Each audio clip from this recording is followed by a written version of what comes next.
Are you feeling better, Hastings?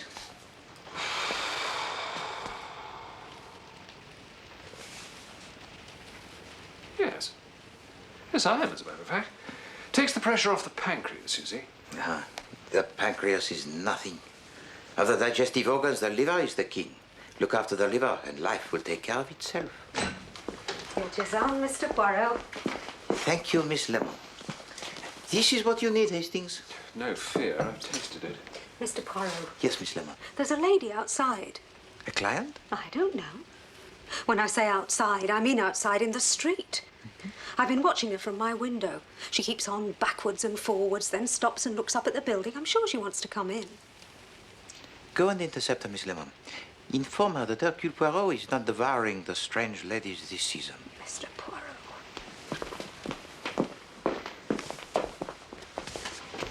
To leave the pancreas alone, Hastings, is the best advice I can give you. And look to your diet. What did you eat last night, huh? Do not tell me. You went to that Indian restaurant you keep on telling me about, n'est-ce pas? The Orient has much to teach us, Poirot. You have been warned, Hastings. Do you know what is the most heavily taxed import in Belgium? Rice. The government of my country is determined to stamp it out. Look, I was brought up on rice. Rice pudding. And how are you feeling, Hastings? Well... Yes, Hastings, but we happen to be living in the cold country. The Indian philosopher Rabindranath Tagore specifically recommends rice as a cure for all known ills. She won't come in, Mr. Poirot. She denied wanting to see you at all at first. Then she said she'd meet you. Where?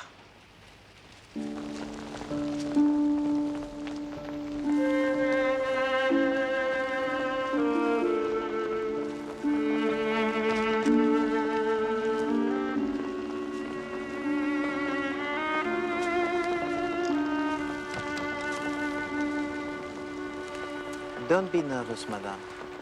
You are among friends. I may be wickedly wronging poor Edward, though. It's a terrible thought for a wife to have. But I've got this dreadful idea. You suspect your husband of... Oh, Monsieur Poirot, I'm dreadfully afraid. I'm being poisoned. I see. What makes you think so, madame? I'm sick after nearly every meal. And I get this burning pain all down here. The doctor says it's gastritis. But it's very odd. Whenever Edward's away for the weekend, I'm quite all right again. Even Frida noticed that. Frida? My niece. And then there's that tin of weed killer. The gardener says he's never used it, but it's half empty. You and your husband reside where, madame? Polgarwith. It's in Cornwall. Do you have any children? No. But a niece, I think you said, yes? Yes, Frida Stanton. My husband's only sister's child. She's lived with us for the last 8 years. That is, until a week ago. And what happened a week ago? I don't know. One day last week, she just flared up and walked out. She's taken rooms of her own in the town. Leave her to come to her senses, so Mr. Radnor says. Mr. Radnor? Oh, he's just a friend. A very pleasant young fellow. Anything, you know, between him and your niece? Nothing. Absolutely nothing. Madame,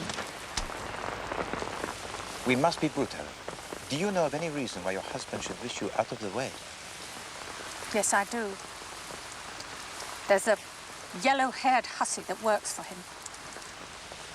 My husband's a dentist, Monsieur Poirot, and nothing would do, but he must have a smart girl, as he put it, to make his appointments and mix his fillings for him. Go on, madame. Well, there's talk round the town. I mean, her with her bobbed hair and her white overall. Of course, he swears it's all right. But then he would, wouldn't he? It makes me cold talking like this. Alors, let us then be practical. You return to Polgarwith today, yes? Yes. There's a train at 5. Eh bien, tomorrow, Captain Hastings and I will follow you there. I don't want there to be any talk. Courage, madame. We will be discretion itself.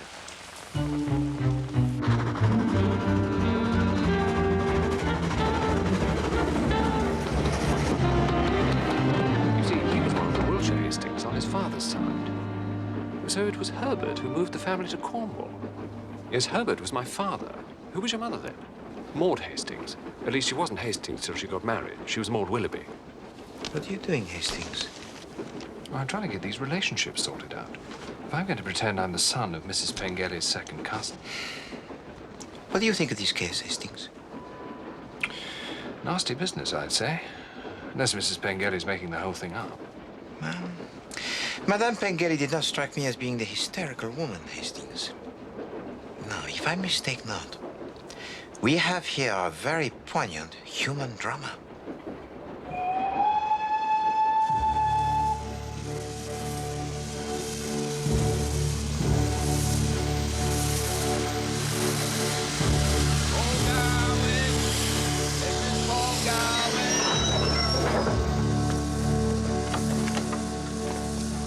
You see, it's very simple, Hastings.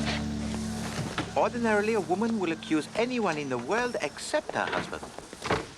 She will stick to her belief in him through thick and thin. Well, this other woman complicates matters. But you mean affection may turn to hate under the stimulus of jealousy? Exactly. Why then come to me? To have our suspicions proved wrong, or to have them proved right?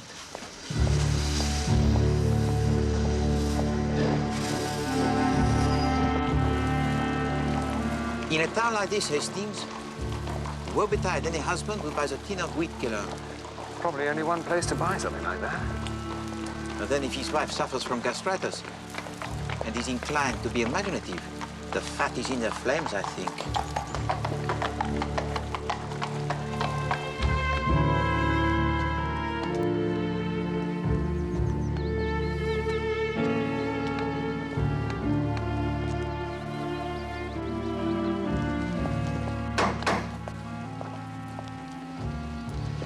If Monsieur Pengelly chooses for dalliance his receptionist, Hastings, he chooses unwisely. It is a little too close to home. Domestic quarters on one side and surgery on the other. What is that, Poirot? Sounds like someone crying.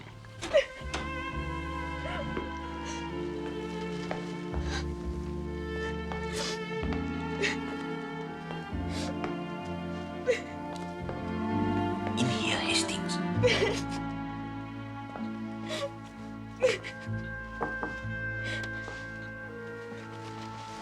Yes?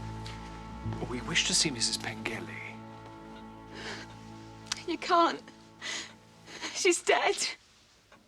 Dead? Not an hour ago. Upstairs, cold. Of what did she die? Are you foreign? Belgian. The whole world's gone mad today. What happened? It's not my place to say anything, and I'm not going to. But everybody knows. Indeed? Didn't I see the master with my own eyes, standing just near the shelf with a weed killer this very evening? And didn't he jump when he turned round and saw me a-watching of him? And the Mrs. Gruel there on the table, ready. Not a bite more food passes my lips while I'm in this house. Not if I dies for it. Jessie? Jessie? Oh, my God, it's him. You'll have to go. Jessie? Where does the doctor who attended your mistress live? Dr. Adams, at the other end of the high street. Who is it, Jessie? It's nobody, sir. It's just some men. I'm very sorry to hear of your tragic loss, Monsieur Pengelly. Thank you. We'll come back some other time. Yes. Thank you.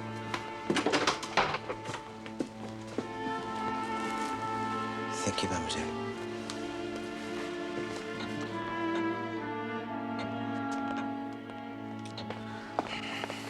We should have come with her yesterday, Hastings.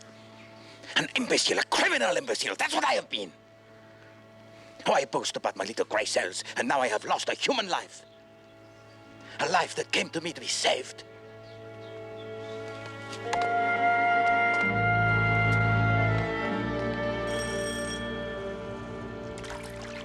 Damned nonsense. Damned nonsense, every word of it. Was I or was I not in attendance in this case? Indeed. Did I or did I not say the first day I went to see Mrs. Pengelly, gastritis? Yes? Did I ever waver from that diagnosis? No, I did not. But this is This undoubtedly... town is a hotbed of gossip. A lot of scandal-mongering old women get together and invent God knows what. But the fact remains, They Monsieur read these scurrilous rags of newspapers and nothing will suit them better but that someone from their town should be poisoned too. But Madame Pengelly... Why should anyone want to poison her? Dr. Adams, will you please listen to me? Why? I'm telling you.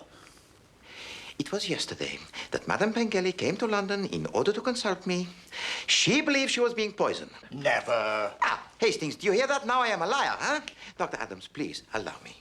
Madame Pengelly believed that her husband was the poisoner. Rubbish. I know Edward Pengelly. Wouldn't poison his grandmother's dog. But it is not the dog of Madame Pengelly's grandmother that is being poisoned.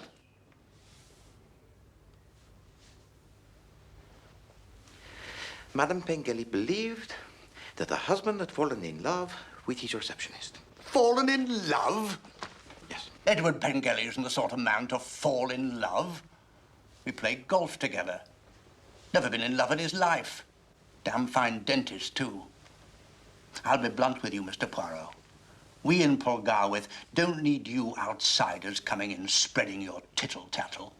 All I am trying to tell you, Monsieur le Docteur, is what Madame Pengelly thought. Well, if she thought that, she must have gone mad.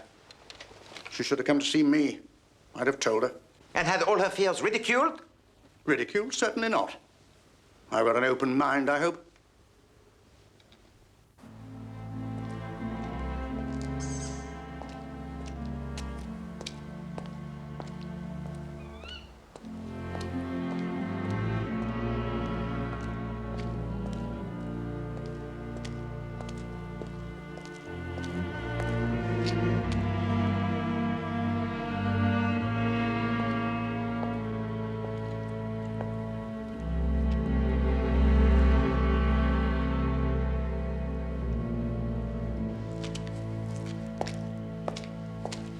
Fall in love? Edward Pengelly is not the sort of man to fall in love. He is as obstinate as a pig, that one. He says it is gastritis, therefore it is gastritis. Did I waver from that diagnosis? Never. A doctor who lacks doubt is not a doctor. He's an executioner. Poor Madame Pengelly, surrounded by such closed minds. We owe it to her, Hastings, to unmask her murderer.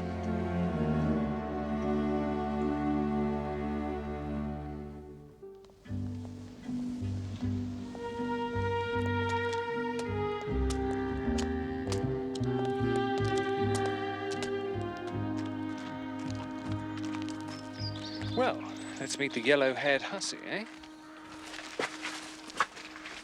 What is this hussy, Hastings?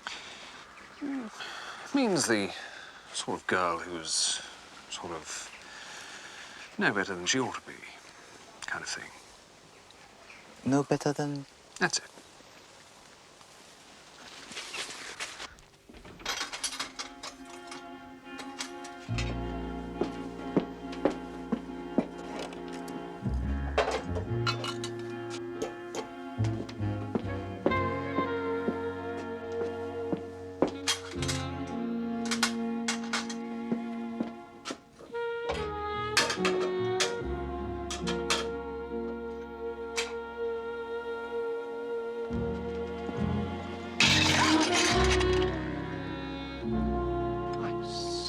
Oh, I'm sorry. Yes, sir. Oh, right. Look, I'm the second cousin of, no. Good morning. Look here, I've got a toothache. Ow, it There's really... been a bereavement. Mr. Pengelly isn't in the surgery today. Ah, right.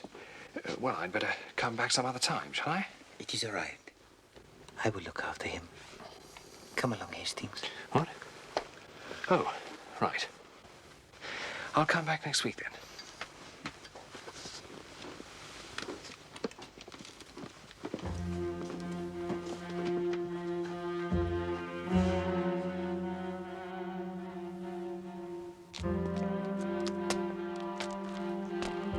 What a stunner, Poirot. You must not excite yourself, Hastings.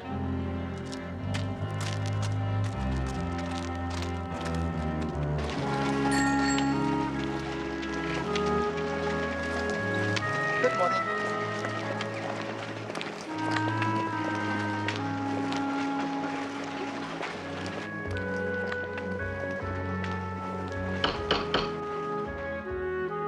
And what do you think of our little town?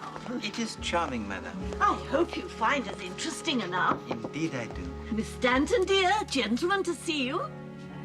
Who are you? Hercule Poirot. And you? Jacob Radnor. Oh, poor Auntie. Of course it was all nonsense, her thinking Uncle Edward was poisoning her. It's terribly sad. I've been wishing all morning I'd been kinder and more patient. These regrets are too common, mademoiselle.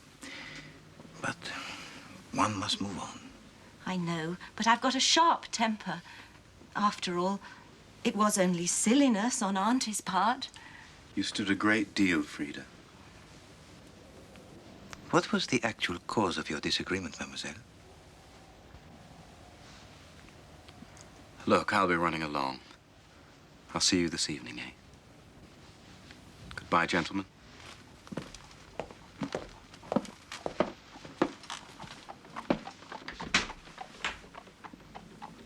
Thank you.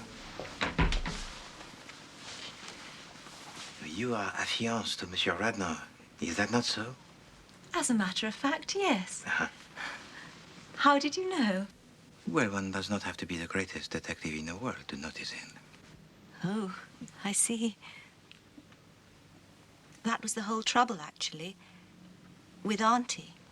She did not approve of the match for you? It wasn't that so much. But you see, Yes.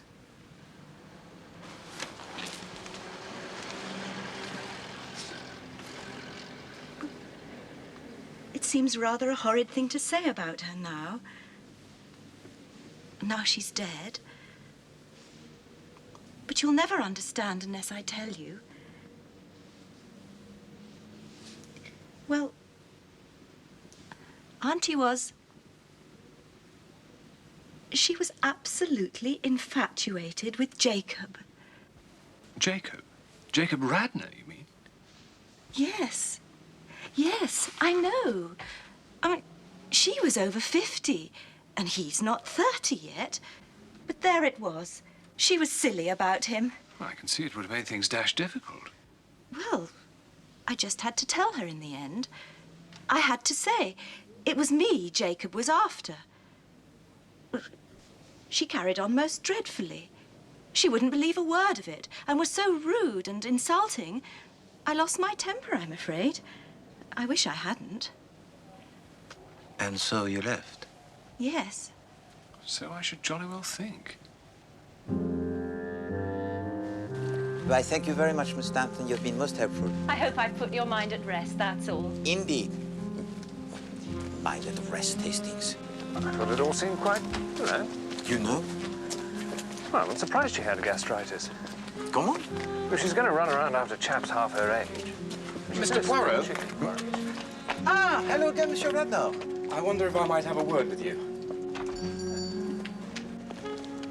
I can pretty well guess what Frida has been telling you. Indeed. It was all really unfortunate. At first, I was quite pleased. I imagined the old woman was helping things along with Frida. And then it turned out, well, the whole thing was absurd and extremely unpleasant. This is my little place. Oh, is this your shop? It's not bad, is it? After you, gentlemen. Thank you.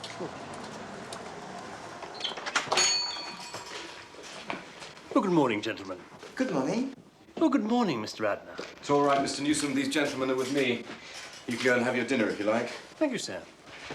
Well, this is most impressive, Monsieur Radnor. We're trying to liven Paul Garwith up a bit. New fashions, better quality. When are you and Mademoiselle Stanton going to get married? Soon, I hope. Look, Mr. Poirot, can I speak freely? Of course. I'm going to be candid with you. Excellent. I know a bit more than Frida does, you see. Indeed? She believes her uncle to be innocent. And you don't? I'm not so sure as all that. I can tell you one thing, though. I'm going to keep my mouth shut about what I do know. Let sleeping dogs lie. I don't want my wife's uncle tried and hanged for murder. Why do you tell me this, monsieur? Because I've heard of you.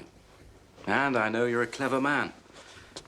It's quite possible you might ferret out a case against him. But I put it to you. What good is that? The poor woman is past help, isn't she? And she'd be the last person to want a scandal. You are probably right. So you want me to hush it up? Well, I admit I'm being selfish about it. I'm building up a good little business here. You don't know what these small towns are like. Most of us are selfish, Monsieur Renard. Not all of us admit it so freely. Yes, I will do what you ask, but I tell you frankly, you will not succeed in hushing it up. Why not? Vox populi, Monsieur Renard, that is why. The voice of the people.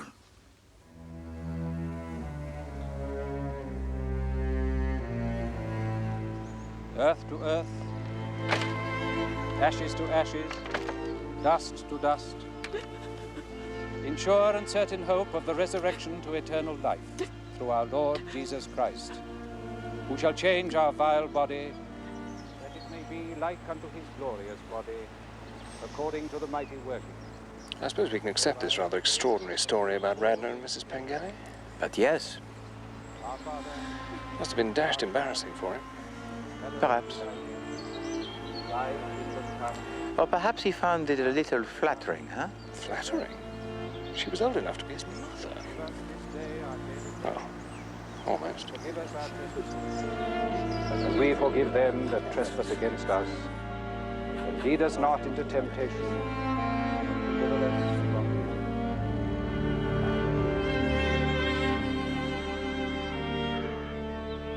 evil. Madame Pengelly was an estimable and charming lady.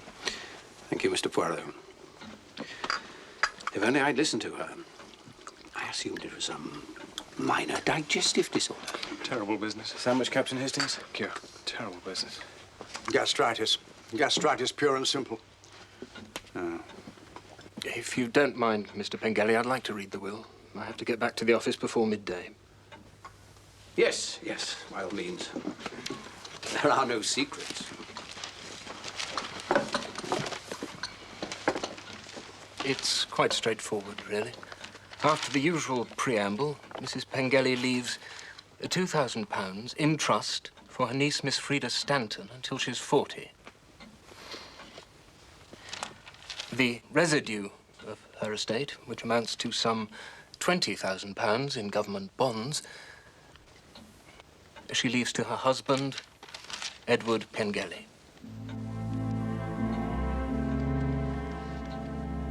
That's all.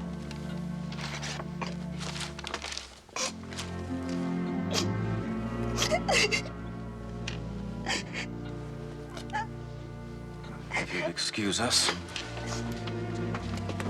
Thank you. I think I should take her home.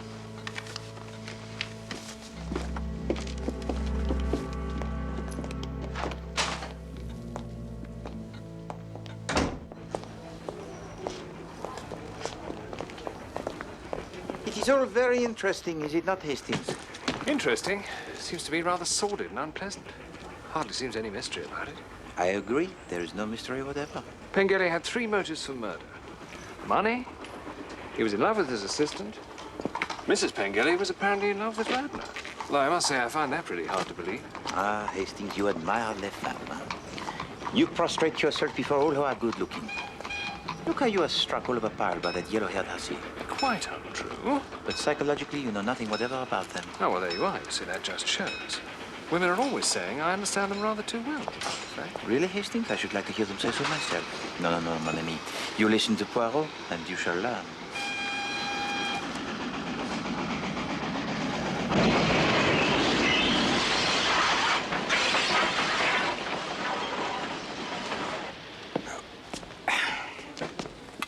In the autumn of a woman's life, Hastings, there comes always one mad moment when she longs for romance, for adventure before it is too late, even if she is the wife of a respectable dentist in a country town. And you think that... A clever man might take advantage of such a moment? Oh, I'd hardly call Pengelly so clever. He seems to have got the whole town talking. You know, Hastings, what I find curious is that the only two men who know anything about the case, they both want to hush it up. What, Radler and the doctor, you mean? I don't see what that's got to do with it.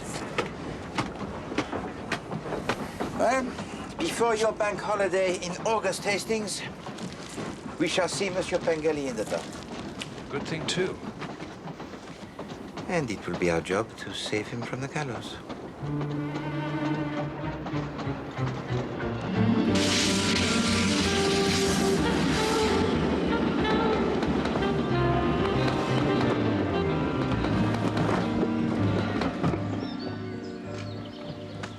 All right, lads, pick them up.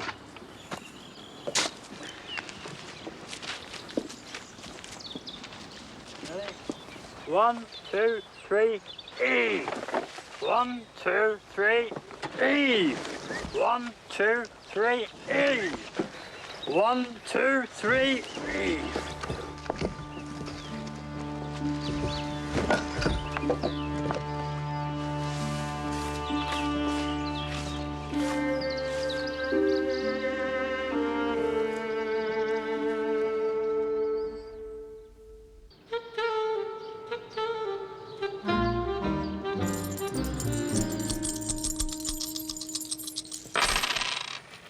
Two heads and a tail. 2 yins and a yang. Right. It's number 15. I don't understand this. You sure you were thinking about Poirot? His hexagrams come out as chien. What's that mean? Modesty. Superior man carries things through without vanity. Doesn't sound like Mr. Poirot. What are you doing, Hastings? Nothing. The I Ching, actually. The I Ching. It's an ancient Chinese oracle. We were foretelling your future. Most amusing. Your hexagram comes out as modesty. Oh? That is most apt. Well, well. Yes, but it's the lines that are important. You see, your second line says, 10 pairs of tortoises cannot oppose him. The man in the scarlet knee bands is coming. Tortoises? Knee bands? Well, you see, the tortoise was considered a magical animal. It means you're going to be so successful that not even magic can stop you.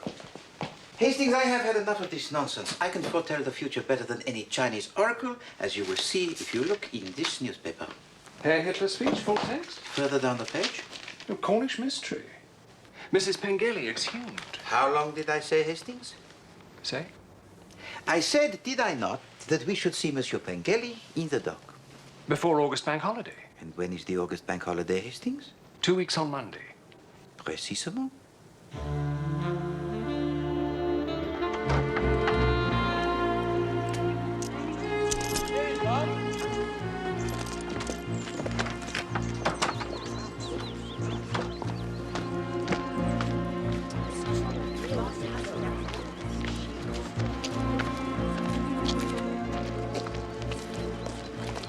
He's done nothing. Now. Oh, you're wrong. People tell lies. They tell terrible lies. He's innocent, I tell you. He's innocent.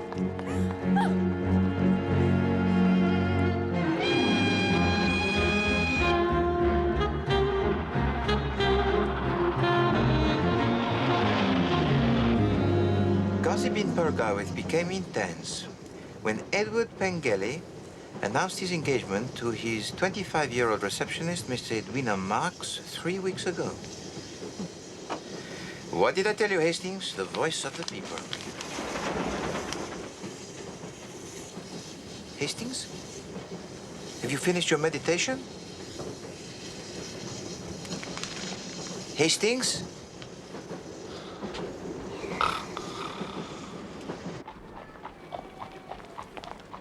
And what was the reason for your visit? No particular reason. I often dropped in to see them. We were friends. Did you see Mrs. Pengelly on this occasion? No, she was in bed, I was told. She had her digestive trouble again. She had this digestive trouble quite regularly. Not regularly, no. But she'd been suffering for some time with it. You saw the accused? Yes. What was he doing? He was in the kitchen preparing some gruel to take up to his wife.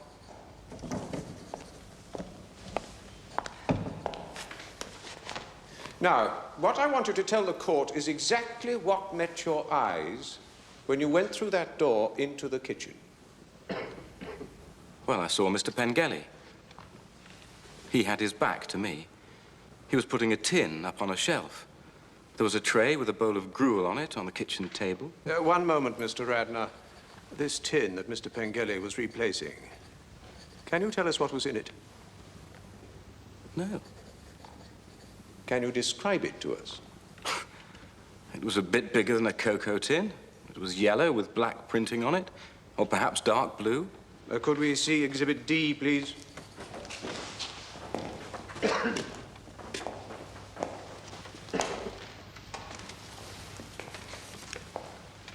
This tin, Mr. Radnor.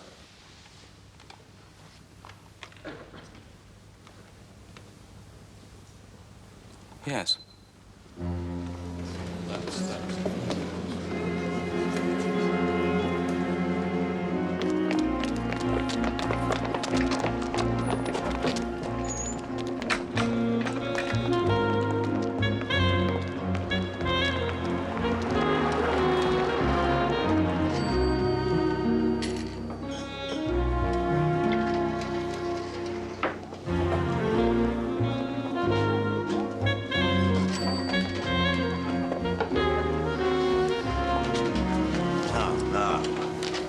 Just one little murder case to myself? Bonjour, Chief Inspector.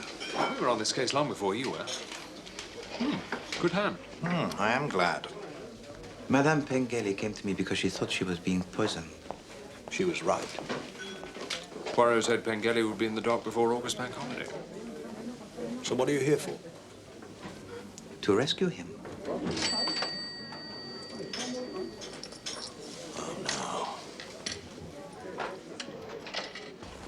He had the means to do it, the weed killer.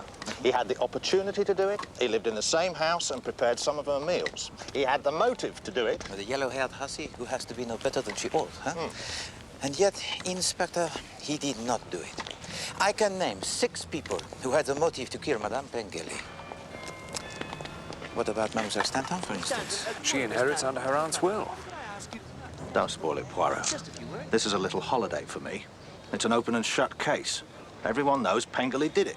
Everyone does not use the gray cells, I think.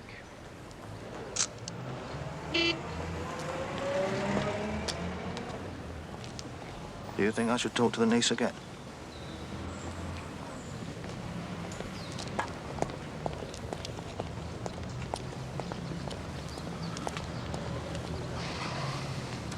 Certainly. The symptoms of gastritis are identical to the symptoms of arsenic poisoning. That is not what the pathologist from the Home Office said, Dr. Adams. No. I'm telling you. The symptoms of gastritis are identical to the symptoms of arsenic poisoning. That's why I made the diagnosis that I did. Well, I don't see what's going to save him. Poirot will save him. With the help of the Vox Populi, of course. Well, the Vox Populi seems quite certain Pengelly did it, if you ask me. Précisément, you have now grasped the nub of the matter. Ah, Monsieur Radnor. Hello. Captain Hastings, this is a sad business. Ah? The trial, yes. I just think it is. Do you see any chance of him getting off? Well, he has reserved his defense, and he may have something up his sleeve, as you English say. Monsieur Radnor, would you care to join Captain Hastings and me for a drink at the hotel? Well, thank you. Then please to join us, huh? We can go to my room, Monsieur Radnor, where we can discuss the intricacies of this case, no? Splendid.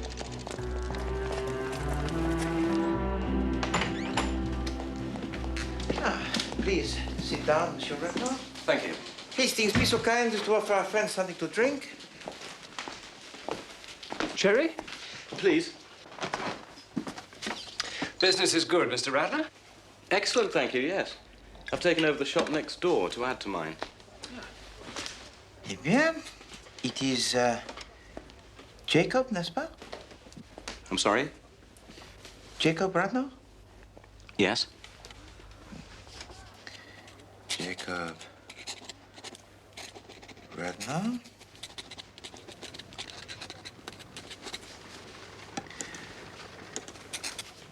Of 21 4th Street, yes? What are you doing? Captain Hastings and I are very experienced, Monsieur Radnor, in matters of this kind. And we both feel that our friend, Monsieur Pengelly, has one loophole of escape. A loophole? What loophole has he got? That you should sign this little piece of paper. What is it? A confession that you murdered Madame Pengelly. You must be mad. No, my friend, I am not mad. Madame Pengelly was a lady very well-to-do. But the small allowance she made to her niece was not sufficient for your ambitious schemes. No. You must get rid of both her and her husband. And then all the money would go to Mademoiselle Stanton, no? You yourself decide to murder Madame Pengelly and let her husband hang for the crime. I'm not going to stay here and listen to this.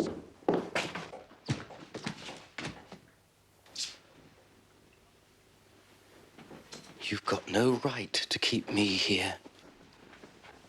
Nevertheless, you will stay.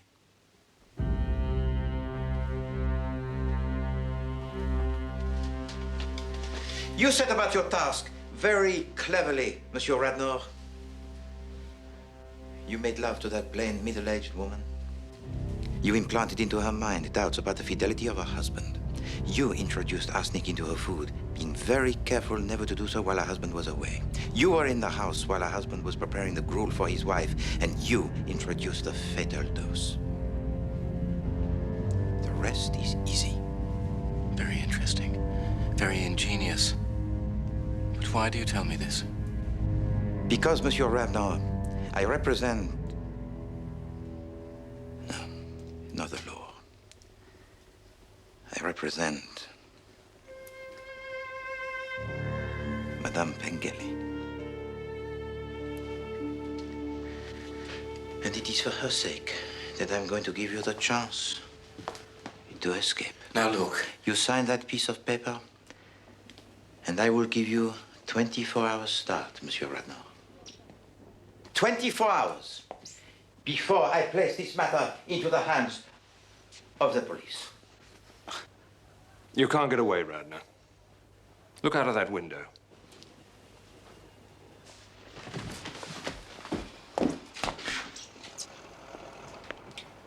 Those two men have orders not to lose sight of you. Damn you. You've only got one chance, Radnor.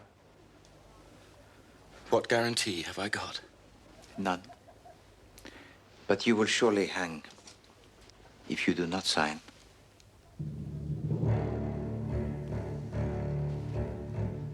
All right.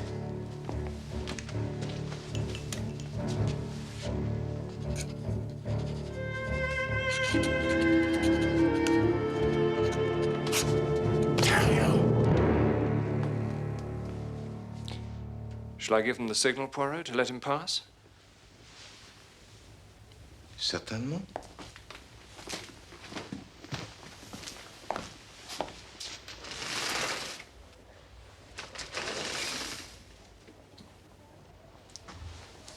You have 24 hours, Monsieur Radnor. I'll get back at you, Poirot. One day.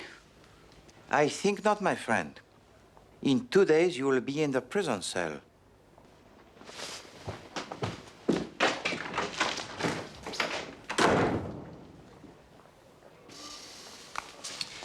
I'm not sure we should have let him go, you know, Poirot. You're letting a dangerous criminal escape out of sheer sentiment. No, Hastings. That was not sentiment. That was realism. We have no shadow of proof against him. The only chance was to frighten him into confession.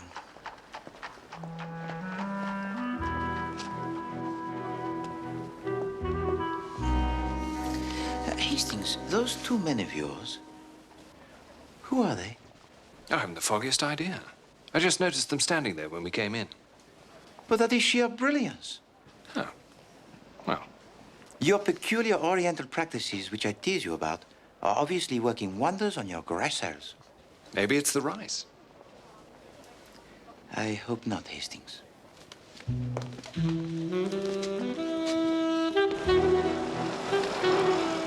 Where are we going? To place this into the hands of the proper authorities. But that's not for 24 hours. Hastings, did you really believe that I would let a cold-blooded murderer get off scottish-free? Oh, no, but... Hastings, I do not understand you. You object if I let him off. You object if I do not let him off.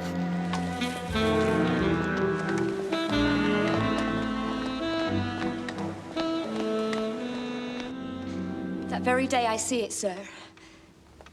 I see his hand hovering over the Mrs. Gruel, sir. Whose hand? Well, his, sir. The master's, sir. And was there something in that hand, Miss Dawlish? Yes, sir. There was, sir. Weed killer, sir.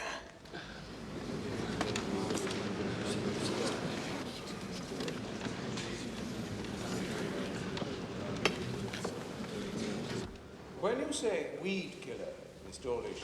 This is most extraordinary. Have you notified the police? No, we thought it would come better from you. Good. Meanwhile, I'll ask that the trial is at least adjourned. There is just one thing. We did promise Mr. Radnor that we'd give him a 24-hour start.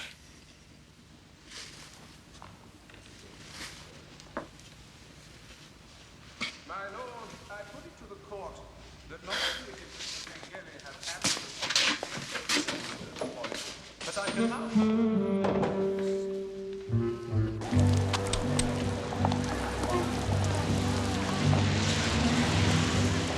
Don't get many of them in Peckham.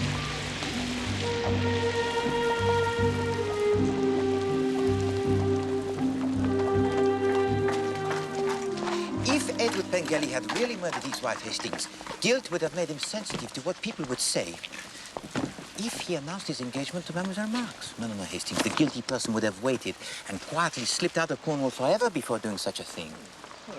Well, there's Jab. You making yourself? I don't know what you're going to tell him. Nothing at all, Hastings. I hate to be the bearer of bad news. He will learn soon enough that his open and shut case has the broken hinges. Hey, Poirot, come and try one of these. My dear Jab. Poirot, Hastings. Try and off miss these when I get back to London. You still poking about in my murder? Ah, no, Chief Inspector. Captain Hastings and I are retiring from the field. Oh? Why? Well, sometimes it is braver to admit defeat than to battle on with no hope of success against the superior forces. Oh, yes? So Pengele's going to swing in spite of all your efforts? If we are to catch the next train, we must tear ourselves away. Captain Hastings is going to treat me to dinner at the most excellent restaurant he has discovered, which serves the Indian food. It is to this food that Captain Hastings attributes the improvement to his grass cells. Indian? What, these hot curries and things? Yes. Rather you than me, Poirot. Right. Au revoir, Inspector.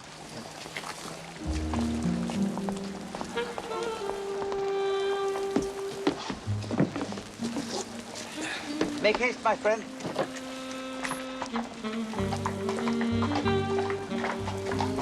I do not wish to be visible when Inspector Japp discovers he has to chase after Monsieur Radnor. Too late. Sir, the inspector says, can you come, please, sir? The trial's been adjourned. Adjourned? What for? Mr. Radnor's confessed, sir. Confessed? To the murder. He confessed to that French gent. In writing. Poirot!